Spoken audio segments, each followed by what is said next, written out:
Waouh! Je viens de rentrer dans la cité de l'automobile, ou le temple de la voiture, à Mulhouse. Enfin, quand je dis la voiture, ce sont des voitures, même mieux, presque toutes les marques automobiles depuis le début jusqu'à maintenant. Depuis la naissance de l'automobile, les évolutions pratiques, voire les révolutions techniques, le design de toutes ces dames, waouh, franchement, on en prend plein les yeux. Mais je vais vous proposer une marque de voiture qui m'a séduit. On le reconnaît bien sûr par son logo, mais aussi par sa calandre en forme de fer à cheval. Mais d'où vient cette marque? Ettore Bugatti est né le 15 septembre 1881 à Milan, en Italie. D'origine italienne, il était de nationalité française.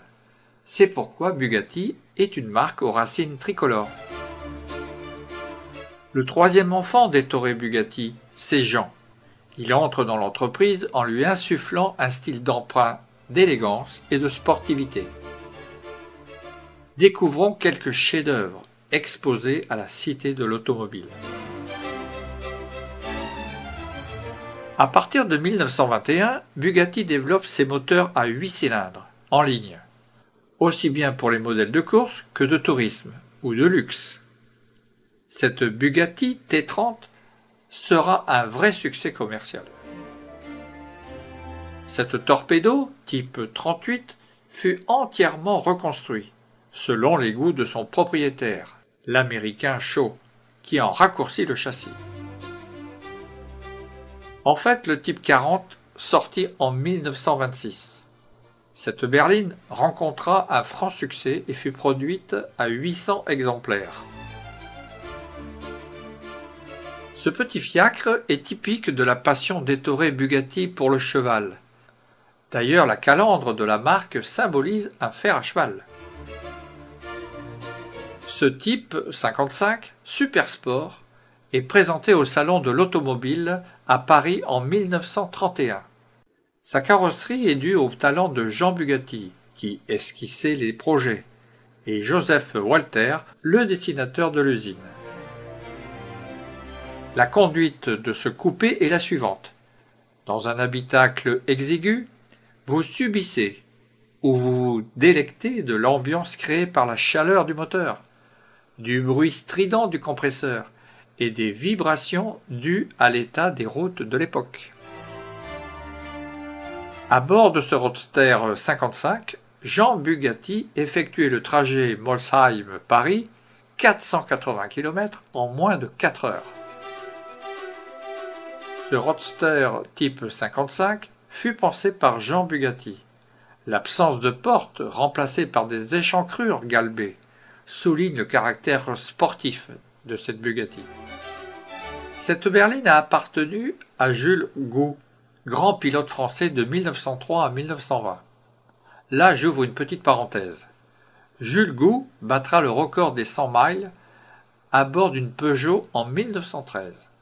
Il sera ensuite, à 28 ans, à bord d'une Peugeot L76, le premier français et aussi le premier européen à être le premier sur les 500 miles d'Indianapolis aux USA. Il finira sa carrière dans l'écurie Bugatti, d'où la présence de cette berline type 49 de 1933. La naissance du type 49, en 1930, correspond à l'arrivée de Jean Bugatti, alors âgé de 21 ans, aux commandes de l'usine. Il améliore le type 44 en augmentant la cylindrée du moteur et en le dotant d'un double allumage et d'un ventilateur de refroidissement. À l'origine, cette Bugatti était bleue et noire. À part cela, elle est restée en parfait état d'origine. À partir de 1934, la politique de la marque change. La gamme sera réduite à un seul type, la 57, mais qui sera déclinée en plusieurs versions. Jean Bugatti, fils du fondateur de la marque Ettore Bugatti, dessina cette carrosserie et la baptisa du nom d'une déesse grecque intrépide, Atalante. Ce modèle restera le modèle le plus cher de la gamme des types 57 à compression. Le carrossier Gangloff de Colmar travaillait en collaboration avec la marque Bugatti. Il ne pouvait produire qu'une douzaine de carrosseries par mois. Voici la 57C, le C pour compresseur. Eh bien, le compresseur apporte un surcroît de puissance, mais aussi davantage de souplesse à la conduite. Cette carrosserie est l'œuvre de Van der Plaats, en Grande-Bretagne. En effet, ce carrossier belge disposait d'une filiale dans ce pays, ainsi qu'en France. Et voici une carrosserie réalisée par Van Voren, installée en région parisienne. Elle fut vendue en Algérie et revint en Alsace en 1964. Bugatti n'imposait pas ses carrosseries d'usine. Les clients pouvaient choisir le type de carrosserie, les couleurs et la sellerie. Ce cabriolet fut exposé au Salon de Genève. Sur ce coach Ventoux, les phares sont fixés sur les ailes en 1934. 2 ans plus tard, sous l'effet de la mode, ils sont intégrés dans les ailes, ce qui rend la fabrication de la pièce plus complexe. Cette 57 SC n'a plus sa carrosserie d'origine. En effet, ce coach Grand Sport fut réalisé en 1951 par le carrossier GIA à Aigle, en Suisse. Les galibiers sont des berlines à 4 portes. La roue de secours est intégrée dans l'aile gauche sur les modèles 1937-1939. C'est un châssis de type 57 qui est utilisé pour la réalisation d'une voiture laboratoire pour mettre au point le type 101.